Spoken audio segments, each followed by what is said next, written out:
how to log in or create account online for Bank of America.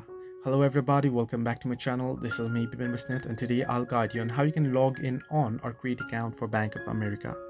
Now, the process itself is actually pretty simple and pretty easy, so let me guide it through. First things first, you can simply open up a browser on your device and then you can search in Bank of America login. Once you do so, you can see the very first link that says online banking login user ID. Tap on it and it will take you to the login page. Here you can simply enter in your details, your login details, and log into your account. As you can see, user ID here. Enter in your user ID, enter in your password, and then log in. If you forgot your password, you can use the forgot password.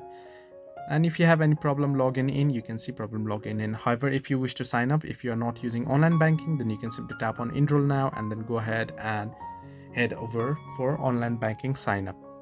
So you have to enter in certain details, go ahead with the prompts, make sure that you have entered in all the details correctly.